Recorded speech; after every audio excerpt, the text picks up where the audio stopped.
Engineers day উদযাপন শিলচরে। সোমবার বিকেলে 58তম ইঞ্জিনিয়ার্স ডে উদযাপন হলো শিলচরে।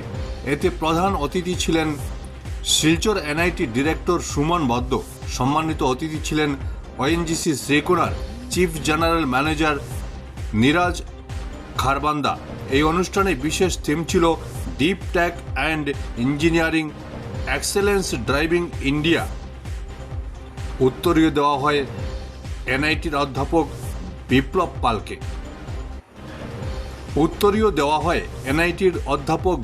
দাসকে। Bureau report Barak vision.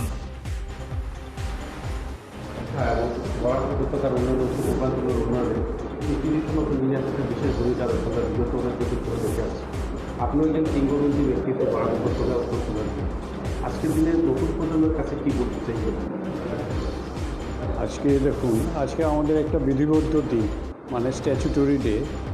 Bharat Ratna sir M বিশ্বেশ্বরাইয়ার জন্মদিন, এবং সেটা ভারত সরকার 1962 সাল থেকে এটাই ইঞ্জিনিয়ার্স ডে হিসেবে পালন করছে। আজকের প্রজন্মের ইঞ্জিনিয়ারদের অনেক কাজ করার আছে, যেরকম এই আমাদের যে থিমটা ডিপ টেক টেকনোলজি, সেটাই অনেক কাটিং এজ ইঞ্জিনিয়ারিং। আমাদের প্রফেসর বৈদ্য স্যার যেভাবে বললেন, সেগুলো শুনলেই বোঝায়। তো আমাদের ইঞ্জিনিয়ারদের অনেক কিছু, এখন আগে একটা ধরনের ইঞ্জিনিয়ারিং ছিল, এখন আরেক ধরনের ইঞ্জিনিয়ার হচ্ছে এখন 5th জেনারেশন ইঞ্জিনিয়ারিং চলছে। সো আরও সামনের দিকে এগিয়ে আসবে।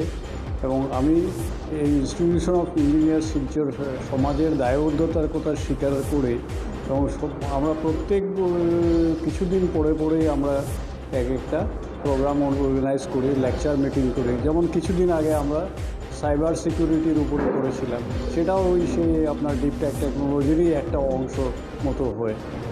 আর আমরা এই ইনস্টিটিউশন অফ ইঞ্জিনিয়ার্স আমরা এই ইয়েগুলো আরও এগিয়ে নিয়ে যাওয়ার জন্য আমরা সামনে প্রতিজ্ঞাবদ্ধ এবং চালিয়ে যাব, এবং সমাজের সবাই সকল শ্রেণীর জনসাধারণকেও আমাদের সঙ্গে এগিয়ে আসতে আমি প্রার্থনা করছি, এবং আশা রাখছি সবাই আপনার করবেন, সাহায্য করবেন। Thank you. জিওগ্রাফিক্যাল বায়োডাইভার্সিটি আজকের নতুন প্রজন্মের কাছে সেই জায়গায় দাঁড়িয়ে ছাত্রছাত্রীদের মনস্তত্ত্বটা কতটুকু?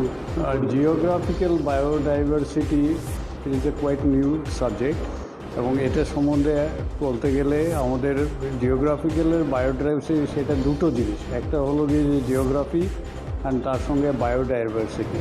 তো এটা দুটোর সাথে কম্বিনেশন করার একটা জিনিসও হলো গিয়ে আমাদেরও সেই জিনিসটা আমাদেরকে নতুন করে এগিয়ে আসতে হবে, এবং আমাদের সঙ্গের যে অদূর ভবিষ্যতে বায়োডাইভার্সিটির উপরে কাজ করা আসাম বিশ্ববিদ্যালয়ের কয়েকজন প্রফেসরের সঙ্গে আমার জানাশোনা এবং যোগাযোগ আছে।